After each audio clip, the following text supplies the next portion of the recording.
انہوں نے اللہ کے نبی صلی اللہ علیہ وسلم کے خاندان کو نسبت سے تعلق رات میں بستر پر سوئے ہیں، بیٹھنا نیچے کیا کھاتا مارا ایسے ہی آنکھ لیتی ہے، پیارے آقا صلی اللہ علیہ وسلم خواب میں تشریف لاتے ہیں اور کہتے ہیں جنید آج تو نے میرے خاندان کی عزت کو اونچا کیا ہے، آج سے اللہ تیری عزت کو اونچا کرے گا۔ رب کریم نے ان کو وہ عزت دی، پہلے ان کو جنید کے نام سے لوگ جانتے تھے، اب حضرت جنید بغدادی رحمت اللہ علیہ کے نام سے جانتے ہیں۔ اس کو کہتے ہیں نسبت۔ انہوں نے حدیث سکھا دی، انہوں نے اپنی نسبت کو اللہ کے نبی سے جوڑ دیا۔ تمہارے معصوم بچے نے حدیث سیکھ لی، تمہارا معصوم بچہ نبی کریم صلی اللہ علیہ وسلم کی محبت سے جڑ گیا۔ تم نے اپنے معصوم بچے کو مدرسے میں بھیج دیا، تم نے اپنے آپ کو اللہ کے نبی کی محبت سے جوڑ دیا، آپ نے اپنی اولادوں کو دین سے جوڑا، پیارے آقا صلی اللہ علیہ وسلم کی محبت سے آپ نے اپنے آپ کو جوڑ لیا۔ میرے عزیز ساتھیوں، دنیا فتنوں کے دور سے گزر رہی ہے، ماحول خراب سے خراب ہوتا جا رہا ہے۔ ہمارا معصوم بچہ بھی اگر گھر میں رو رہا ہے اور وہ چپ نہیں ہو رہا ہے تو ماں خاموشی سے اس کو ایک موبائل دے دیتی ہے کہ لے بیٹا گیم کھیل۔ اب اس کے اندر اپنی زندگی کو برباد کرتا ہے اور ماں یہ سمجھتی ہے کہ میرا بیٹا بہت سکون سے زندگی گزار رہا ہے، مجھے ستا نہیں رہا ہے، مجھے تکلیف نہیں دے رہا ہے۔ وہ بچہ آگے چل کر جب بڑا ہو کر ماں باپ کا کہنا نہیں مانتا، وہ جب بڑا ہو کر ماں باپ کو گالی دینے والا بنتا، وہ بڑا ہو کر جب ماں باپ کا نافرمان بنتا تو وہی مولانا کے پاس آتے ہیں اور کہتے ہیں کہ میرا بیٹا نافرمان ہو گیا۔ ہم نے ہمارے بچوں کی تربیت کو بگاڑ دیا، ہمارے بچے مدارس کی لائن سے، ہمارے بچے ہم نے ہمارے بچوں کو اپنے ساتھ محبت میں سے کھانے بٹھائے۔ ہمارا ماحول کیا ہے؟ ہم الگ کھانے بیٹھ جاتے ہیں، بچوں کو الگ کھانے بٹھا دیتے ہیں، ہم اپنی لائف اچھی الگ گزارتے ہیں، ہم اپنے بچوں کو الگ روم میں سونے دے دیتے ہیں۔ نہیں، ہمارا بچہ ہماری نگاہوں کے سامنے رہے، ہمارا بچہ ہماری نگاہوں کے سامنے کھائے۔ ہم اگر دسترخوان پر بیٹھ رہے ہیں تو ہم سنت کے مطابق بیٹھے اور اپنے معصوم بچوں کو ساتھ میں بٹھائے اور کہیں کہ بیٹا بسم اللہ پڑھ کر کھانے کا، لقمہ گر جائے تو اٹھا لینے کا۔ یہ اگر تربیت ہماری ہوتی نہیں تو یہ بچے ہمارے فرما بردار بنیں گے، یہی بچے ہمارے بڑھاپے کے کام آئیں گے۔ آج دوپہر میں ایک فون آیا تھا، 60 سال کا بوڑھا ہے، رو رہا تھا فون پر اور کہہ رہا تھا کہ مجھے ایک نکاح کی ضرورت ہے۔ قاری عمر صاحب گواہ ہے، وہ رو رہا ہے، وہ اپنی کہا کیوں؟ کہا میرا بیٹا ہے، مجھے میری بیوی کا انتقال ہو گیا ہے، مجھے چائے پینے کے لیے بھی تکلیف ہوتی ہے، میرا بیٹا اور میری بیوی اوپر سے اترتے نہیں ہے، مجھے پورا دن نیچے رہنا پڑتا ہے، کھانے کے لیے بھی مجھے تکلیف ہوتی ہے۔ یہ حالات اس وقت آئیں گے جب ہم اپنے اولاد کی صحیح تربیت نہیں کریں گے۔ ہم یہ مت سمجھو کہ میں جو کما رہا ہوں تو میری اولاد کے لیے کما رہا ہوں۔ جس نے جو کمایا وہ یہی رہنے والا ہے اور جس نے جو اللہ کی راہ میں خرچ کر دیا وہ آخر میں ساتھ آنے والا ہے۔ عرب کے اندر ایک مسجد ہے، مسجد ابراج کی، خرچے کے اوپر بول رہا ہوں، ہم مکتب میں بچوں کو بھیجتے ہیں، الحمدللہ بچے جاتے ہیں، ہر مہینے جاتے ہیں اور جا کر پھر 100 روپے 150 روپے 50 روپے جو فیس ہوتی ہے وہ دیتے وقت ہمارے والدین ہمارے ذمہ دار کتراتے ہیں، ارے یہ وہ دولت ہے، اس پہ تو جتنا لٹایا جائے کم ہے، تم قرآن کی تعلیم پر دے رہے ہو، اس پر دینے میں ہمارے جیب سے پیسہ کیوں نکلتا نہیں ہے؟ دنیا کی دولتوں پہ ہمارے پیسے کیسے خرچ ہوتے ہیں؟ آپ اپنے آپ کو سمجھاؤ کہ میں جب کسی فیشن کرنے کے لیے عید کے کپڑوں کی خریدی کے لیے جاتا ہوں تو اپنے لباس کو 5,000 10,000 پیسے خرچہ کر دیتا ہوں، کسی طرح سے کوئی کاروبار شروع کرتا ہوں تو لاکھوں روپے قرضہ لے کر اپنے کاروبار کو شروع کر لیتا ہوں۔ ان معصوم بچوں کی زندگی کو بنانے کے لیے اگر ہمیں 100 روپے مہینے کے دینے پڑ رہے تو اس میں ہمارے لیے کتنی تکلیف ہو رہی ہے؟ ہمیں تو یہ ہونا چاہیے کہ ہمارے ماں اور بہنوں کو تو یہ ہونا چاہیے کہ کچن کے اندر ہمارا ایک ڈبہ ایسا ہو جو روزانہ صدقہ کے طور پر، ان بچوں کی معصوم کی پڑھائیوں کے طور پر، ہمارے گھر میں کوئی آفت نہ آئے اس کے لیے ایک ایسا ڈبہ ہو جس کے اندر روزانہ کچھ نہ کچھ اللہ کے لیے ڈالتے رہے اور مہینے کے آخر میں جتنا جمع ہو جائے کسی مکتب کے اندر، کسی مسجد کے اندر، کسی مدرسے کے اندر دے دیا کرے تو ہماری زندگی کے حالات بھی سدھرتے جائیں گے۔ میں کہہ رہا تھا عرب میں ایک مسجد ہے ابراجی، یہ واقعہ بیان کر کے میں اپنی بات ختم کرتا ہوں۔ بہت بڑی مسجد ہے، حرم کے بعد سب سے زیادہ گردی اس مسجد کے اندر ہوتی ہے، بنی ہے بہت بڑی مسجد اور اس کو ایک شہزادے نے بنائی ہے، اس نے کسی کا تعاون نہیں لیا اس کے بنانے میں، پوری مسجد بنائی کسی کا تعاون نہیں کیا۔ مسجد بن گئی، افتتاح ہو گیا۔ افتتاح ہونے کے بعد جب وہ سویا تو خواب میں اللہ کے نبی صلی اللہ علیہ وسلم کو دیکھا۔ پیارے آقا صلی اللہ علیہ وسلم نے کہا چلو، ساتھ میں چلے۔ کہا یہ محل ہے آپ کا، آپ نے اللہ کے گھر کی تعمیر کرائی ہے، یہ گھر آپ کا ہے۔ شہزادہ بہت خوش ہوا محل دیکھ کر کہ اللہ نے میری خدمت کو قبول کر لیا، مسجد بنائی تھی میں نے۔ باہر جب نکلے تو ہو بہو اسی طرح جیسا ان شہزادے کا محل ہے اسی طرح ایک دوسرا محل بھی ہے۔ تو شہزادے نے اللہ کے نبی صلی اللہ علیہ وسلم سے کہا، اللہ کے نبی حسد کی بنیاد پر نہیں، رشک کی بنیاد پر پوچھتا ہوں کہ یہ دوسرا محل کس کا ہے؟ شہزادے سے اللہ کے نبی صلی اللہ علیہ وسلم نے کہا کہ یہ محل اس بڑھیا کا ہے جس نے تمہاری مسجد میں تعاون کیا ہے۔ یہ خواب دیکھتے ہی شہزادے کی آنکھ کھل گئی۔ کہا میں نے اپنی مسجد بنائی ہے اور اس مسجد میں نے کسی کا تعاون نہیں کیا۔ اللہ کے نبی صلی اللہ علیہ وسلم کہہ رہے ہیں کہ ایک بڑھیا ہے جس نے تمہاری مسجد میں تعاون کیا ہے۔ گھبرا گئے، پوری فوج کو بلایا، جتنے مزدور تھے سب کو بلایا، سب نگراں کو بلایا اور کہا کہ اس مسجد میں کس کا تعاون لیا ہے؟ کہا کسی کا نہیں، شروع سے لے کے آخر تک مسجد بنی ہے، سامان میں لایا ہوں، مزدوری میں نے دی ہے، تمام سامان میرے سامنے آیا ہے، اس میں کس عورت نے اس میں تعاون کیا ہے وہ بتا۔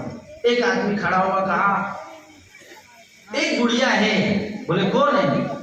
کیا تعاون کیا؟ پتہ نہیں تعاون کیا ہے، لیکن ایک مرتبہ ایک بڑھیا آئی تھی اور کہا تھا کہ اللہ کا گھر بن رہا ہے، بند کیوں ہو گیا؟ تعمیر ہو رہی تھی، اس میں ابھی بند کیوں ہے؟ تو ہم نے کہا تھا کہ امی جی پانی نکالنا ہے اور موٹر چل نہیں رہی ہے۔ تو وہ گئی اور اپنے گھر سے ڈول رسی لا کر دی، ڈول اور رسی پانی نکالنے کے لیے لا کر دی۔ شہزادہ سمجھ گیا کہ اس ڈول اور رسی کی وجہ سے اللہ نے اس کو، شہزادے نے کہا وہ عورت کو چل اپنی فوج کے ساتھ گیا۔ تاریخ کے اندر لکھا ہے کہ شہزادہ اس بڑھیا کے پاس جاتا ہے اور بڑھیا سے کہتا ہے امی جان کیسے ہیں؟ کہا بیٹا اچھی ہوں۔ بڑھیا، امی جان تم نے اس مسجد میں ایک مرتبہ ڈول اور رسی سے پانی نکالنے کے لیے دیے تھے، وہ کہاں ہیں؟ تو امی نے کہا، بڑھیا نے کہا کہ یہ نہیں۔ شہزادے نے کہا امی جان یہ کتنے کی ہے؟ کہا 2 دینار کی، 2 ریال کی ہے۔ اچھا، شہزادہ کہتا ہے یہ 10 ریال لے لو اور یہ ڈول رسی مجھے دے دو۔ امی کہتی ہے کہ نہیں یہ تو میں نہیں دوں گی۔ شہزادہ کہتا ہے 20 ریال لے لو۔ امی کہتی ہے کہ نہیں میں یہ نہیں دے سکتی۔ 50 ریال، 100 ریال، 10,000 ریال تک سودا ہو گیا۔ بڑھیا منع کرتی رہی، شہزادہ بولی لگاتا رہا کہ یہ ڈول اور رسی مجھے دے دے امی، یہ 10,000 ریال تم لے لو لیکن یہ ڈول اور رسی مجھے دے دے۔ وہ بڑھیا کہنے لگی اے شہزادے میں یہ ڈول رسی کیسے دے دوں؟ جس طرح آج رات کے خواب میں پیارے آقا صلی اللہ علیہ وسلم نے تیرا گھر دکھایا ہے، اسی طرح آج رات میں بھی مجھے بھی میرے آقا صلی اللہ علیہ وسلم نے میرا گھر دکھایا ہے، وہ اس ڈول اور رسی کی برکت سے۔ تو پیارے ساتھیوں، عزیزوں، اللہ رب العزت دنیا میں بہت دیتا ہے، لیکن اگر رائے کے دانے کے برابر بھی ہم نے ان مہمان رسول پر، ان پڑھانے والے اساتذہ کرام پر، ان کی زندگیوں میں بنانے والے پر جو قرآن کو اور حدیث کو سکھا رہے ہیں، ان پر خرچ کیا تو ہمارا پیسہ کبھی ضائع نہیں ہوگا۔ ضرور اللہ ہمارا دنیا اور آخرت میں اس کا بدلہ دینے والا ہے۔ اللہ تعالیٰ مجھے بھی اور آپ کو بھی کہنے سننے سے زیادہ عمل صالح کی توفیق عطا فرمائے۔ وما علینا الا البلاغ۔ یہ ہمارے